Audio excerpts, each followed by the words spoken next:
and today I'm going to be showing you guys the stream for the dlc2. I don't know what exactly is going on, how they're going to present this, but I'm going to show you guys the stream. I'm not sure if it's copyright, hopefully not, and just to avoid it, I'll probably delete this video after a day or 24 hours. Well, who knows, maybe if I say it's a reaction video, they'll keep it up. Anyway, stream seems to be starting right now. I'm going to be quiet, and then I'm going to record. Oh, looks like they're going to show it right off the bat, so let me be quiet. Enjoy.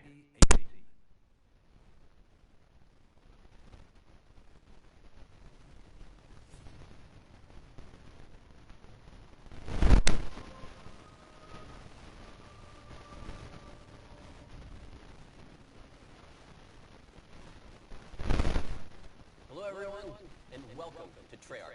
I'm John Raffis, and we're coming to you live deep from within the studio. And today, we'd like to welcome everyone who's joining us through the live event viewer. Glad to have you along. So, as you may have heard, we are here today to talk about DLC2, our second DLC offering, Eclipse, coming out on April 19th for PS4.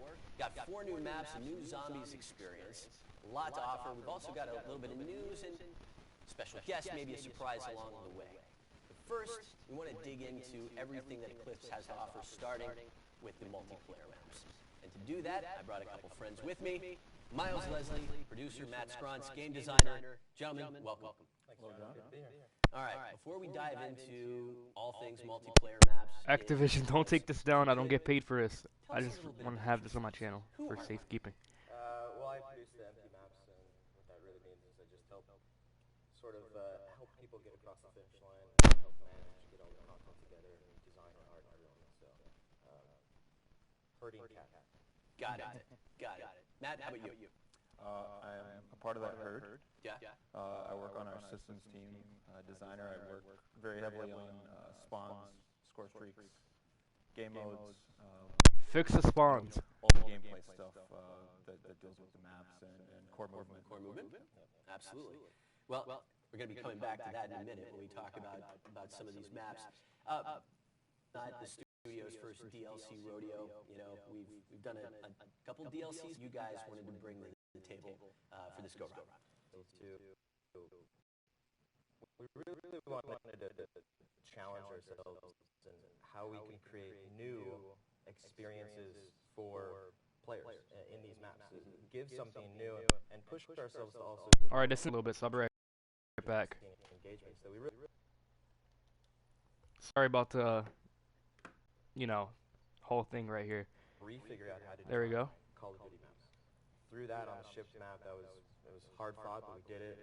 There we go. Sorry about that, guys. We took those learnings, we built the DLC1 map, and even on the DLC2 maps, we're taking all those learnings. So every single map, we're taking all the core movement and the fun stuff and building the fun.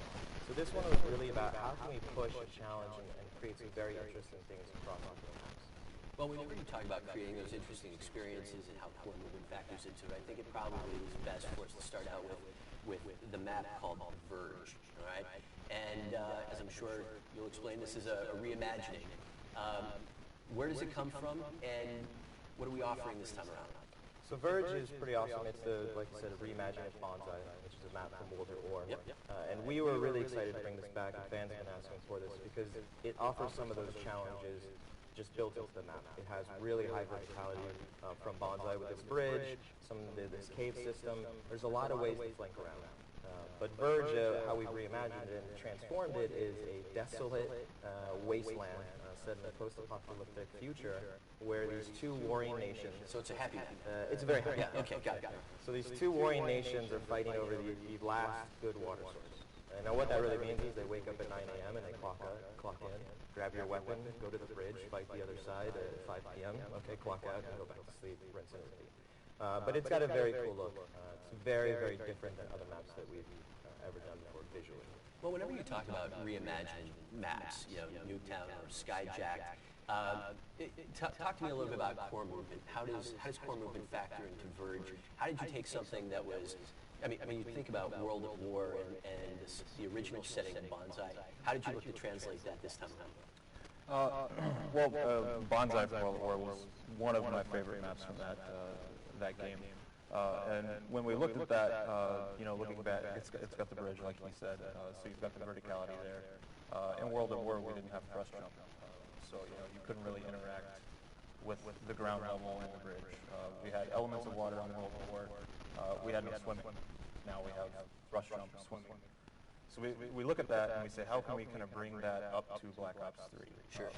So we've still got the classic bridge. You can clock in, go to work, fight the other side.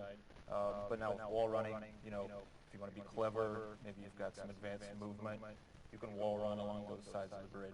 You may face a sniper, but if you've got the moves, if you've got the skills to pay the bills, you may make it across. And then at the same time, if you jump off the bridge in BLzN and World at War, probably going to die. Now we've got the thrust jump, we've got the water, so you're going to be able to bell out of the bridge on both sides, dive into the water, you can kind of flank around. So we brought some of those elements, the swimming, which we love, the verticality of the bridge, and kind of married those two, which wasn't possible in BLzN. Very cool. All right. Well, let's move on to Spire. All right. So this takes place in a suborbital airport terminal. Yes. Suborbital. Yes. Just Bunch of it's fancy just like a words. sexy word. It is. It's So very tell nice. us about this sexy map. So this map is very sexy looking in that it's a very, very clean and futuristic take. This map looks good. Lots of curves, lots of Really very good. interesting shapes and architecture. Sure. But the premise is that in the future, of course, they could build these huge spires, and they've built these airports off of these spires to get into suborbital and get around the Earth, in minutes, basically. So you're fighting on one of these terminals, basically, in this airport, and it's pretty awesome how it is. You fight in a lot of clean areas, you're fighting through these terminals, and it feels like an airport, but it also feels very unique because there's a lot of core movement that we've done in it as well. Well, in terms of that core movement and some of the engagements, what kind of engagements can we expect at Spire? We always try to cater to all gameplay styles in our maps. We want everybody from the snipers to the guys running around with the baseball bat to be successful. With this one, it's interesting because you've got one side of the map where you're going to have these opposing overwatches, which are just obviously going to be great for sniper battles. Then you've got the other side where you've got some nice meaty cover for you to work up to. So, shotguns, SMGs, baseball bats, those are going to work on that side. And then as far as the core movement goes, we kind of look back to Combine, which is a very popular Black Ops 3 map, kind of a staple at this point. And we looked at that and we said, okay, we did that outer wall run where you were able to flank around. How do we make that more interesting? And in Spire, we kind of took that element and developed it more and turned that Combine's wall run into a destination. So you'll be able to kind of bell out through the middle or down the catwalks on the exterior of the map and set up shop at the refueling station. That side has some longer lines of sight, so you're going to be able to post up there with a sniper rifle. Well, how does that factor into some of the risk reward that you guys like to design into maps? Yeah, sure. Risk reward, we're going to have a hard point in that destination there. So it's the reward is winning the game if you're able to take that hard point. Obviously, it's a little risky because you can't just walk there. You're going to have to hit the wall run. You're going to have to use your thrust. But if you are able to get in there and root the enemy out, you're going to be able to hold that down. It's part of part of that is the challenge of pushing ourselves, is taking that. Combine worked really well with the, how we integrated core movement. Like Matt said, is how do you plus one that, and how do you make it better? And we're actively trying every single map to just figure out better ways and interesting ways, and it's really just a tool set, right? Hey, how we did that and how we did it in other maps is really interesting. How do we combine them and push and pull them? And maybe we move out of our comfort zone. When we first started playtesting it felt different because you've got this kind of activity with all this core movement. You're like, oh, this feels different, but it also felt right. And it basically added, I think, another tool to our box. Yeah, we're definitely still learning and developing these interesting gameplay scenarios. Third map, Rift. I dig this one because you're combining a lot of very interesting concepts, future military complex over a volcano. Yes, It's, I don't want to say Hyper-realistic. it's super realistic, yes.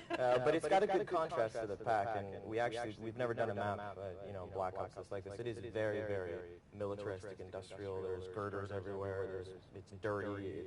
It's not a place you want to be, and it's sort of intimidating. You know, you've got this volcano, this caldera that you're over, and the whole map is basically a suspended rail system where they are getting these minerals out, and they are supplying the war effort by just actively pulling things out of the volcano and transporting them all around the world. But because of that locale, it's offered some interesting things that we can do with some of the core movement and overall map design. Yep, I can speak to that. I assume that's what the hand gesture was. Yeah, so this one is, you know, we're really forcing the engagements on Rift. If you run forward, you will meet an enemy. You know, it's not like some of the other maps where you're going to have kind of these exterior routes where you can just completely lose your enemy. In this one, we've got what I've been referring to as kind of soft flanks, to where you're going to run into that enemy. But we give you these opportunities to be clever and, you know, take the middle, for example. The middle is going to be a very head-on battle. But at the same time, we're trying something new with a wall run in the middle that's going to allow you to kind of be clever, and if you've got the skill set, you can kind of pull one of those soft flanks and surprise the enemy. But it's very high risk. Yeah, this map is very different. This one, the challenge was how do you get as head-on engagement as possible, where you run forward and the only way through is killing the enemy or finding some clever way to use the core movement mechanics, which is very different than the maps we shipped and even DLC1. And we really accomplished that, where each of the lanes, you're going to hit an enemy and you have two options. You either kill him or figure out a clever way to use core movement to get around him. So it's very different. It's got a really cool vibe and feel. I love the look of this map. It's dark, gritty, and you know, when you're playing, you almost feel the heat from the magma below. Liquid hot magma. All right, last map, Knockout. This one, love this one. Miles, tell us a little bit about the setting. So Knockout is a really fun map. On top of the gameplay stuff that's just really unique is it looks like a traditional map, Asian-style Shaolin temple from the outset. And you got this tournament map that's got blood and teeth on it. But the twist to this map and the contrast is that it's actually a privately owned island. So a super rich dude, right, like yourself, John. Well, this sounds like my bachelor pad. I mean, I almost feel like you guys have like peered into my life. We did. All of our reference images were from your private island. Okay. But it's basically this guy that has built this really authentic Shaolin temple because he's really into martial arts, and he hires people to come and fight for him on his tournament. But he also loves the 70s, and he loves old school kung fu. Again, the parallels are amazing here. So the interiors, there's one where it's a disco. The guy has his own personal disco with the floors light up, and he's got a disco ball. So you're outside, and you're looking at this very traditional Asian urn, this dragon that's very intimidating, but then you can bust a move by going into the disco for a few minutes, slaying a few people, and then cut out to the rooftops where you can use some of the core movement. Enter the Dragon Goes Disco? Yeah. You know, I can speak to the gameplay. Being a student of the martial arts myself, it's not true. Only in your mind. I try. No, so this one is interesting because kind of one of the core concepts of the map is King of the Hill. So, you know, a lot of times we'll have these, say on Spire, for example, we have these two opposing overwatches. And in Knockout, we've got this central trophy room where you would keep your trophies, and that's the position you want to fight over. If you're able to secure that position, you're really going to have a lay of the land. You're going to be able to lock it down.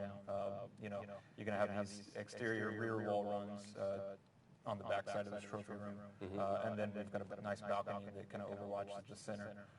You know, I think back to a Black Ops 2 map, which is Slums. It's got kind of a Slums vibe with that big center courtyard. I love that. So with that courtyard, you know, you kind of think back to the blue room of Slums. This in Knockout, you're gonna be able to have that kind of raised platform in the trophy room and kind of see where everybody's going. And there may or may not be some gongs in this map. I don't know. Yeah, this one again is constantly pushing, and it's all about you want to get to its destination. We do a good job across all the maps of having really good defendable locations that you want to get to, and this map has that, but the King of the Hill aspect is something we really wait for. You want to get into that room, you want to get on the map in the center, and you want to hold it down. That's where you want to be. So there's constant conflict, always in there and holding it down, but it's very hard to do. So that's where the risk and reward comes. What do you guys think about the DLC so far? You're going to be successful. Write down in the comments right now. What do you guys think? Any closing thoughts on anything multiplayer? Closing thoughts. I think I can speak for myself and the teams. I think we're extremely proud of this pack. I think we've continually elevated ourselves on the design and the visuals, and are putting so much into each map that I think players are really responding to that from DLC 1, and the uniqueness we brought there is we're bringing that tenfold into DLC 2, and we'll continue to do that. So I'm really proud of the team that we've been able to continually do that. That would be the main thing, and then the other thing is shout out to Michael Barnes and Rizzo for helping get some of the video stuff going on the last minute. Everybody was up late, and thanks to you too. I saw some pretty late night emails, so thank you very much. All right, guys, thanks for joining us. Appreciate it. Thanks, John. All right, so that is multiplayer. Before we move on, a few quick announcements. Not sure if you guys noticed, but yesterday we announced that this weekend we have a double weekend. Double XP, double weapon XP goes live tomorrow morning at 10 a.m. Pacific and runs through Monday morning, 10 a.m. Pacific. So if you had any weekend plans, might need to do a little readjusting. But wait, there's more. So this weekend we are also running a free trial of DLC 1 Awakening for PS4 players. You will have the opportunity to jump into Gauntlet, Splash, Rise, the reimagined Skyjacked, as well as have access to Der Eisendrache. And lots of gameplay in store for you for DLC 1. Oh, yeah. And that, again, goes live for PS4 players tomorrow at 10 a.m. Pacific, runs through Monday at 10 a.m. Pacific. But all that talk about Der Eisendrache, we're going to have a special guest at Noah J456 who's going to jump into a little bit of Eisendrache Zombies time gameplay with Noah J and in a Jason bit. They're just Blundell, so let's see addictive, what the new Zombies map is about. But we're going to chat zombies a little bit with none other than Mr. Jason Blundell, director of Zombies. Jason, welcome. Thank you, John. How are you doing? Doing well, thank you. Fantastic. So, Jason, Yes. DLC 2 Eclipse has a new Zombies experience. Tell us, what are we giving to fans in DLC 2? So DLC 2, we're going to the Island of Despair. That's the only sound I could think of to kind of convey the scariness and spookiness of this map. So it's Zetsubo no Shima. I'm doing that to mess with people so they have a hard time pronouncing it again. We started that with the Eisendrache. Zetsubo no Shima, DLC 2. And it is very mellifluous. It's good use of vocabulary right there. And it's, being serious for a second. Sorry. It's probably one of the scariest maps we've done. Really? I can't be serious. Okay. It really, the atmosphere, the feeling of it, the artistry really behind creating a map that is more fundamentally disturbing to people. Now, we've kind of gone there in Zombies in the past, obviously we're dealing with the undead, but listening to the fans, they were talking about, how do we get back to the roots, how back to maps which are unnerving by their pure physicality. And so that's what Zetsubo no Shima is really about. It's Division 9, a group that has been revealed recently in the storyline, but they go back to Shinonura, which is all the way back into World at War. And their experiments on this island, and our crew, our gang, are turning up there to find out what perversions of nature have taken place. Well, you had me at hello. Well, I just wanted to say perversions of nature. I hear they opened up at Coachella. Yeah, or they will be. So that's going to be a meme now. Pretty much. Pretty soon you're going to have a little interview time with Noah J456. But before we jump over with him, you brought a little something special today. Did I? You did.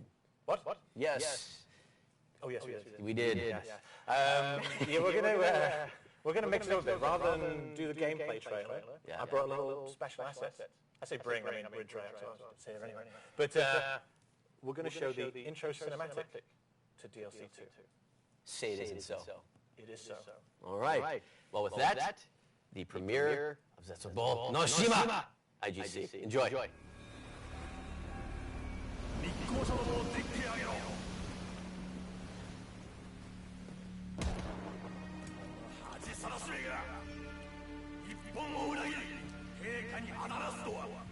Take it easy, Tack.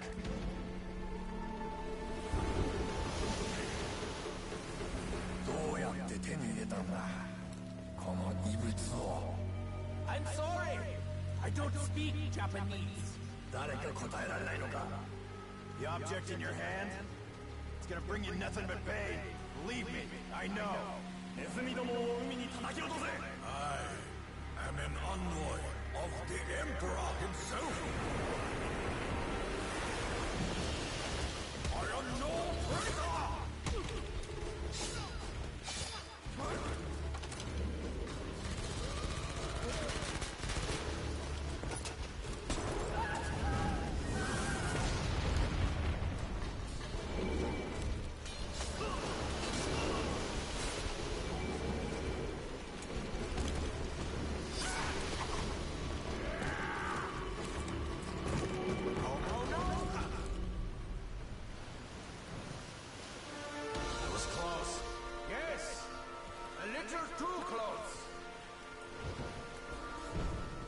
Let's go, now!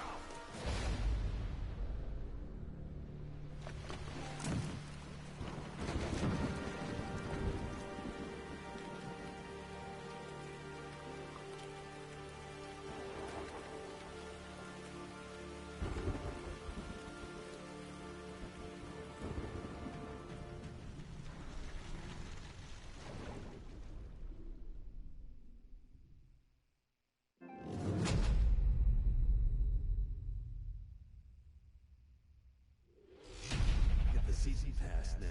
4 DLC packs, 1 great price. All right, so I'm joined here today with Jason Blundell, and the first question that the community has been just pouring out to me is that, are you, in fact, a sucker for Island DLC? Always, 24/7 actually. I mean, sometimes when I'm sleeping, I'm dreaming about medieval castles. And I hope all the communication and conversation about this has conveyed that. Yeah. Okay, sorry about that one. Okay, on my first real question. Yes.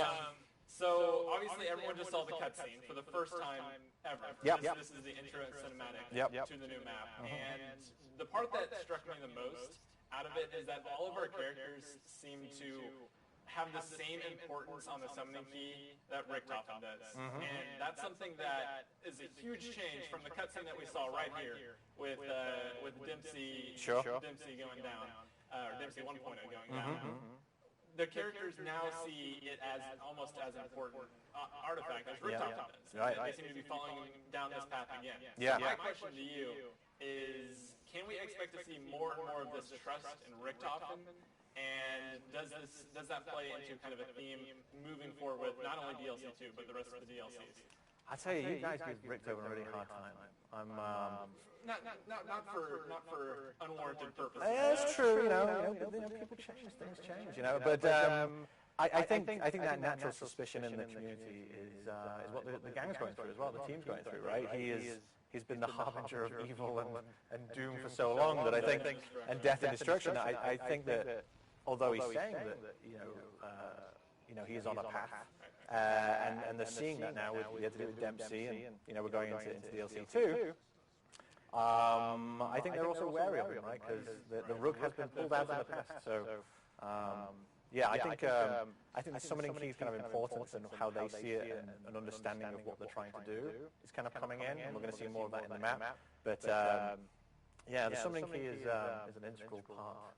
So I was talking to you a bit about this earlier, but you actually mentioned something that I think the community is kind of taken for granted, and that is the name itself of the summoning key. It's interesting. And I was wondering, what exactly would you count as being summoned so far in the series? Has there been anything? I don't think anything's been summoned so far. That's because I was thinking. Obviously, we've had our 4 characters that were kind of trapped in there throughout the events of Shadows of Evil, right?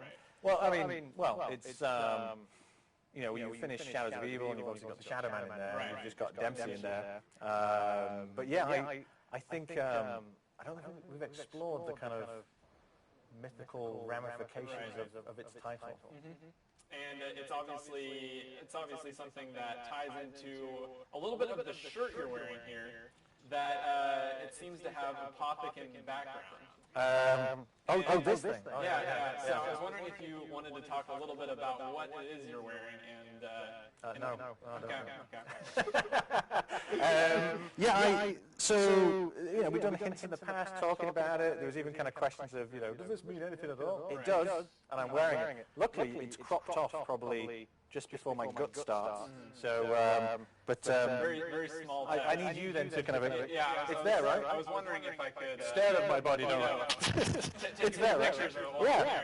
It's all there. It's on the back as well, but I'm not getting up because I'll fall out of frame and we'll get shouted at by technical people. So it's interesting that if you guys haven't seen the pictures, on his back he actually has the Apothicon language. On the front, he has the Keeper language, which the Keeper language isn't something that we've necessarily dove too far into. Sure. And it's kind of been focused all on the Apothicon language, the Apothicon translations, and that's something that started and was kind of mainly based in Shadows of Evil. So I was wondering, what is the significance of Shadows of Evil? Because it's very similar to Mob of the Dead, and the fact that a lot of people consider it a novelty, like kind of separate type thing. Apparently, there's a panty here. So. By the way, he's been working on this for the last hour playing this game. Yeah. We've been getting up to this point just to show off a little bit. I've just been sitting here mocking him as right. Trying to walk and chew gum at the same time. But I'm going to go back to that really important question you asked. So it's been going back earlier than that, right? It's origins, go back to origins. But see the symbols on the chest. Yeah, but let me say another kind of comment, which is there's no such thing as a one-off map. So. And hopefully, through the Reisendrak and through, Zetsubo no Shima, the community and followers of the storyline might start to see that everything is connected. We're all connected. That's right. I suppose. But there is no such thing as a one-off map. And certain maps are absolutely integral to the story that's being laid out and getting us all the way ready to DLC 4 as well. So speaking of how these maps are connected. And something that you may not focus on too much on the first time seeing the cutscene, but after seeing it for the second time, it's interesting that our characters seemingly have just appeared on this new location, right? We started out, we just finished this map. Richtofen kind of states at the end that he knows where we're going. So since what point were they going to the boat, and how exactly did they get there? And is that an important question, or is that just... I used to have an art teacher who used to say that the gaps between the artwork are just as important as the detail. And I think that applies in terms of how our maps work. There is blocks of time which the community don't see, and that's important to set up certain themes. And those blocks may or may not be answered in other techniques that go along in the maps. But yes, where we choose to start an experience and where we choose to end an experience is integral. And even when you end as well, sometimes people look and say, okay, there's the main Easter egg. Right. Not always is. Sometimes there's other things to look for past that experience. So you might say scraps of paper around the map.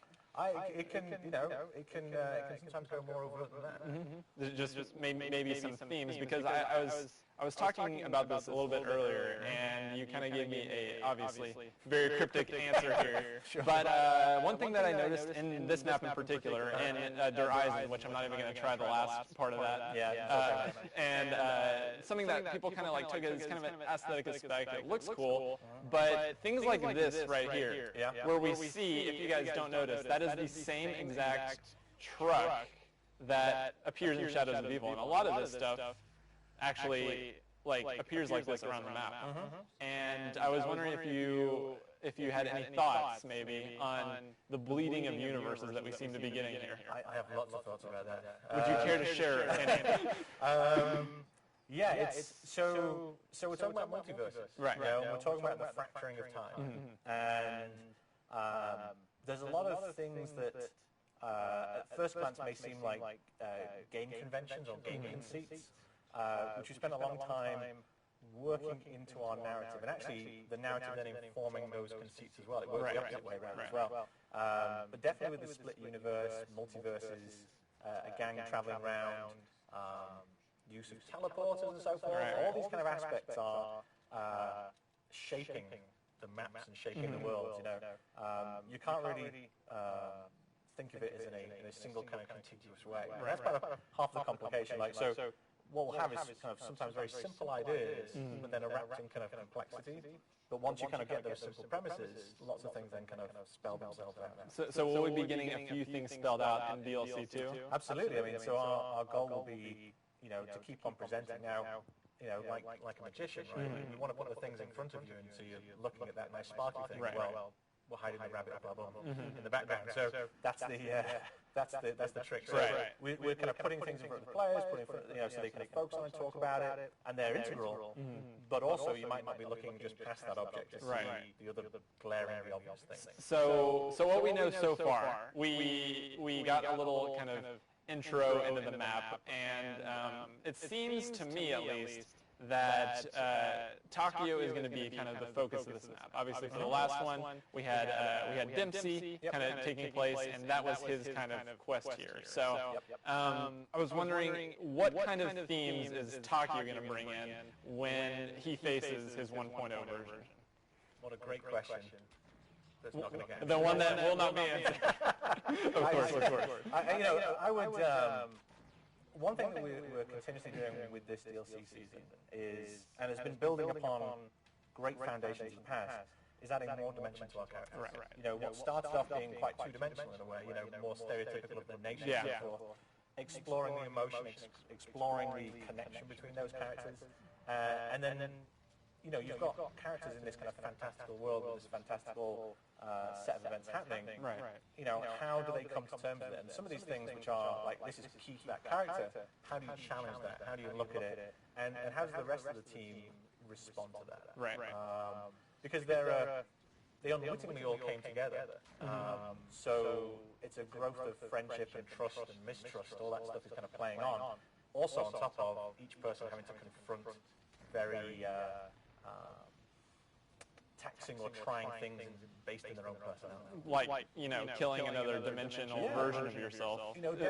Might be a little stress in the head there. Like Dempsey, he's kind of brash over the top, and shouting the American thing, and let's go. And ultimately, had to switch off the life support machine on himself. A very moving, emotional moment. I just got chills thinking about that cutscene again. And I think that's the kind of, I talk about the dimensions, that's what we're going for. Like, each character has to almost kind of confront the things which define them, and then I think that's a statement about life as well. That's extremely deep. but it's live streaming. Such as the world of zombies. So talking about DLC2 a little bit, what is your, just personally, and this you can throw in as many details about DLC2 or choose not to as possible. What are your kind of favorite parts about starting a map, and like on the process from the map start to finish, what is your absolute favorite thing to do? So in the design process, just in general. I mean, it's a really tough question because being in the games industry and being at Treyarch, no 2 days are the same. You come into work one day, come in the next day, something completely different. I'm going to say that the most enjoyable thing is just being surrounded by such creative and talented people who are solving the problems, I mean, I'm sat here being the mouthpiece of it, but there's hundreds of guys who are working very hard, they're all experts in their field, and because we've been together so long, there's even conversations they don't need to have. It's just inherent knowledge of each other and how to work. And so I just love watching this kind of pouring in creativity. And that extends through all the disciplines, right? So you've got your programmers, you've got your artists, you've got your animators, you've got a lot of work. The list goes on. And seeing them tackling challenging problems, not only completing them, but then going further. There's so much kind of love and passion the team kind of plows in. I just love watching them do it, and then when you see at the end the pride that they have in that creation is phenomenal. When that final product is put out there to the world. And I know the community is very excited. And another question I had is, how much do you as developers look at community feedback and read up on what people are saying and take that into account whenever you're designing? Absolutely, very, very active, obviously, and as you know from this conversation before we started, I'm technologically illiterate in terms of my abilities to have any knowledge of social media. But they take it very, very passionate, and that comes through in design. Always down. Yeah. Cut the cameras, cut them. Can we go again? Is this live? So that's really important because they then bring those concerns through. Right. But I think it's also important as well. Let's imagine I did know what the hell I was doing with a computer. Right. I think it's also important to not be too connected, because if you're too connected, then you're just following the narrative too closely with the community. So I think it's good that there's a level of filter and there's a separation. But we also have large groups of our team who intently watch that stuff and feed that into their design meetings and feed that into their direction. And then on top of that, obviously, we then have a rigorous kind of back-end QA support who's listening very intently to problems and bugs, because there's no piece of software that's ever been created that doesn't have bugs. So how do we find these ones quickly enough, and then how do we fix them and kind of guarantee a quality of And you were saying that also is in big help due to the community and the support that the community gives. You know, even if I have a 200-man QA team, that's not enough for the community when they make, right? So a couple million QA team right there. Yeah. So you know, we go after that very vigorously and very seriously. So speaking a little bit on the design process, and more specifically, kind of the maps, when you're designing Easter eggs, as I'm failing to do, right, to accomplish right now. Thank you. It's okay. I'm playing without sound. It's a big issue. But so whenever you go into actually designing an Easter egg, what is your target length of an Easter egg? What kind of challenges do you want to put in the actual design process when you're talking about it for the very first time? It's a big question. So it's thought about in multiple strata. So we think about Easter egg components which are easier for people to get to. So there's like, hey, I'm a zombies guy, I can just about hold my own. There should be certain ones where you can get this thing. Then there's what people talk about as the main Easter egg. And then the complexity of that is based on what map came before, what the properties of the map are, because the geo and the kind of atmosphere and attitudes of the dlc2, we're talking about it's creepy, it's scary, it's disturbing, it's this kind of nature being warped kind of idea. That lends itself to the type of Easter egg you then do, right? And then you then wonder, well, how many steps am I going to do? And once again, that's a kind of balance on, okay, are we wanting it to be long and laborious? Are we wanting it to be branched so that you can get to this point and then there's multiple options? Or it's a single path all the way through? And then that comes down to personal taste and flavor a little bit. But then also, okay, how do we make sure that there's cool moments along the path as well? So you get rewarded as you go. Yeah, so it's not always, we don't sit down and say, oh, here's the one-day Easter egg, or the two-day Easter egg. I would be famously wrong if I said that comment, because you guys are just phenomenal at doing this stuff. So what we try and do is kind of think of it in terms of what kind of experience do we want. We were talking earlier about, okay, Horizons are, when you get to, your main kind of boss fight, we knew the electricity was going to kill everyone the first time.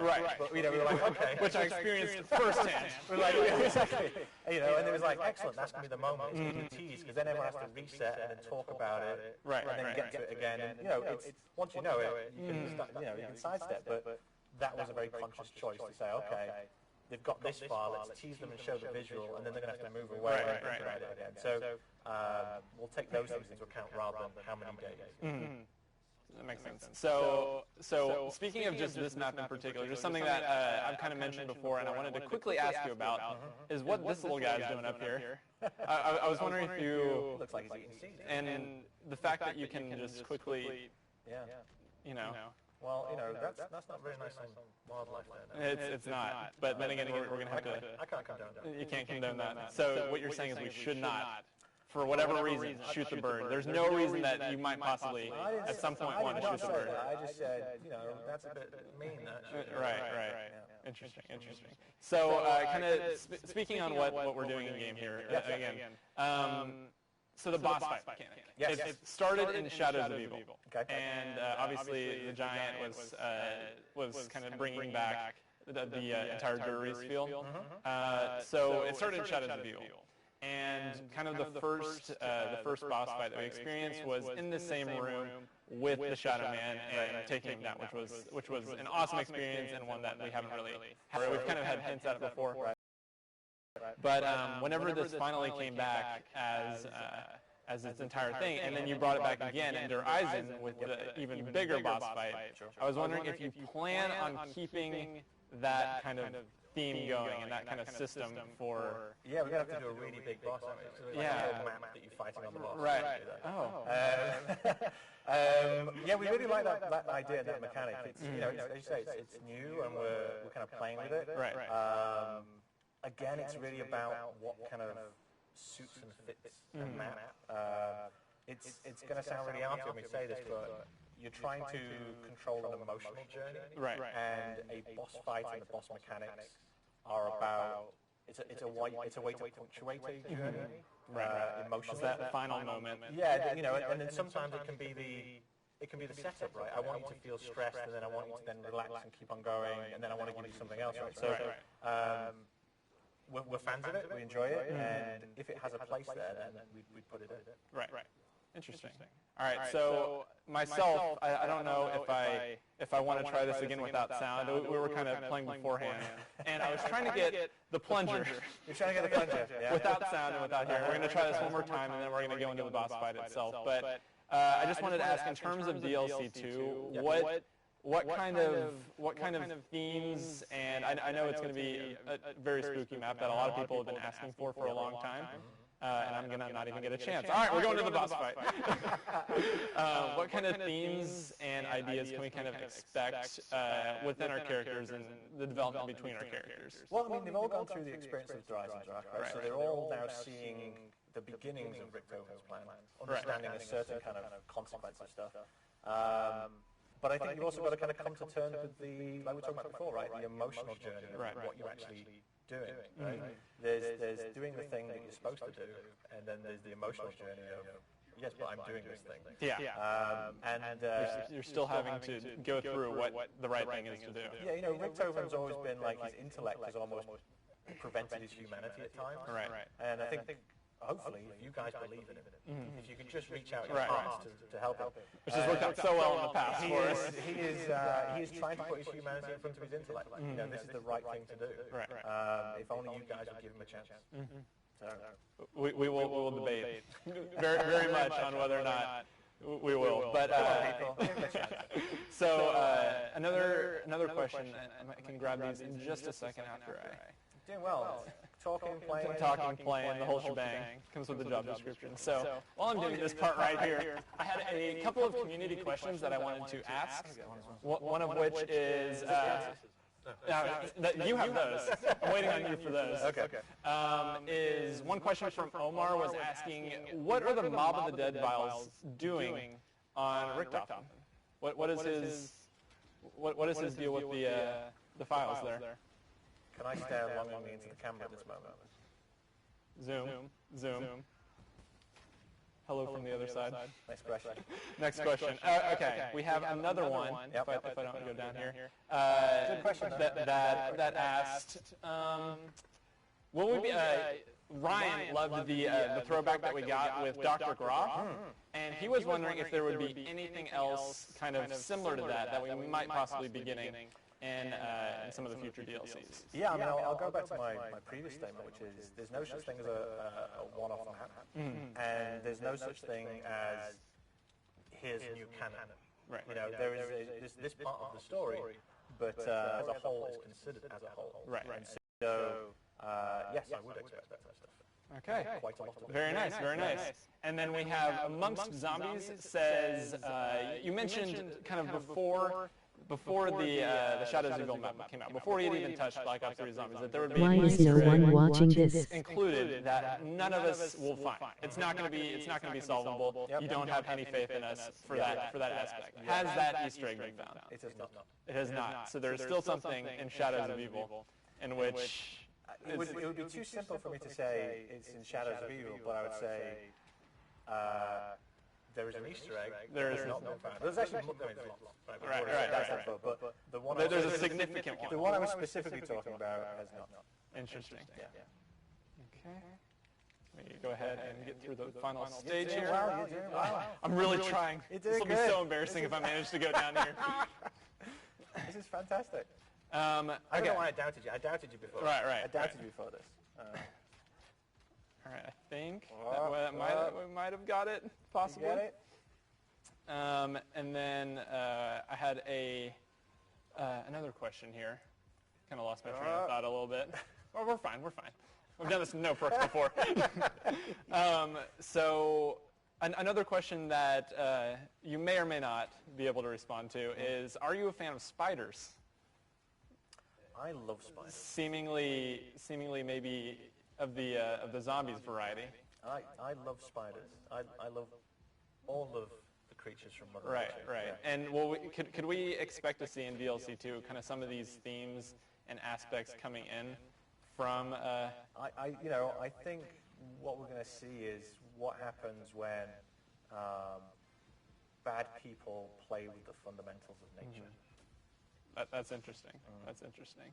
And those might come in the form of maybe not only arachnids, possibly, but kind of the form of zombie varieties that we... Well, will there be anything that we haven't seen before of the zombie variety? I guarantee it. Guarantee it. Can you speak any more on what that guarantee might bring? That'd be too easy. It's true. It's true. I thought we agreed, though. You know all the information, so everyone can just hit you up. Right. Yeah, you guys just tweet me. I'll give you guys. He's got everything. DLCs 1 through 4, easy. I don't know why you're asking me these questions. You know the answers. I'm just getting you a little trouble on the internet. Yeah, right. Yeah. Okay. And another question that was asked a lot was the keepers are very, very much like involved in these maps. Yes. And personally, I feel like it's another thing that people have kind of taken for granted, if you will. Sure. Is that, okay, these keepers exist, they're here. We're doing it no perks. If the keepers are here, right? Yep, right.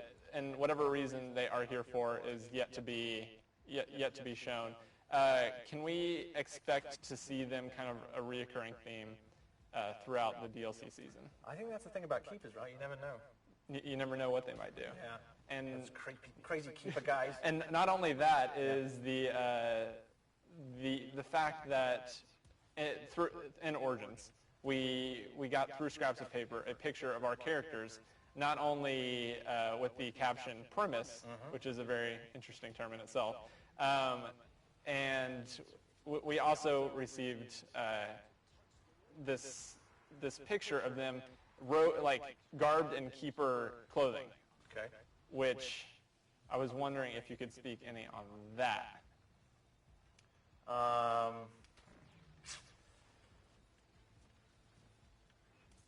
And this is foreshadowing for what he's about to say. Very good, yeah. I was just pausing there. I was thinking, it's just really weird how time and space works, isn't it? It is. It is. I was going to say something, but then you went down, and I was like, it doesn't feel right for me to talk about that kind of topic of course. without active gameplay. So, yeah. here's one that doesn't have to do with this map. Sure.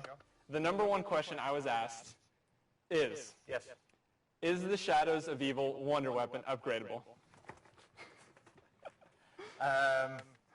Okay, let me be definite and cryptic at the same time. As expected. Yeah. It is not possible to upgrade the Apothecon Servant in Shadows of Evil. I'm going to go take a lap around the office real quick. We're going to go ahead and send it back to John. This has been great. Thank you again for your answers and your cryptic responses. And that's about all we have for our time. So we're going to send it back over to John. Thank you guys for tuning in. Thanks, guys. Appreciate it. And Noah, thank you for coming into the studio today. It was nice to have you along for the ride. Thank you, everyone, for tuning in. Thank you, everyone on YouTube and in the in-game live event viewer on PS4. Thanks to Miles and Matt and Jason for coming along today. Thanks to the entire crew. We had a small army behind the camera making things happen today, without whom none of this would be possible. This would anyway. Follow us at Treyarch on Twitter. And to follow along with the conversation and keep up with everything regarding Black Ops 3 Eclipse out on PS4 on April 19th, stay tuned, and we'll come back to you for more live from the Treyarch. In the meantime, thank you for joining us. Have a great day. Alright guys, that is it. So that is the zombies map, that is the multiplayer, and that is it. And right now I'm on Black Ops 3. That was an interesting stream. Hopefully it's not copyrighted. If it is, then like I said, I'll probably take it down within 24 hours or something. But that's pretty much it. I'll see you guys in the next video. I'm gonna be doing 2 more videos right now that I'm not sure if I'll upload it immediately, but I'm gonna be doing a little voice over the zombies cutscene, which I recorded, so we're good, and just record that, upload that on its own, so you guys could enjoy it in its entirety. But that's pretty much it. I hope you guys enjoyed that stream, and hopefully I don't get copyrighted. I don't think that's copyright technically. I don't know how the rules work, but I think it should be fun. It's not like I monetize my videos or anything like that, so I'm not sure how the whole system works. But anyway, I'll see you guys in the next video. Peace.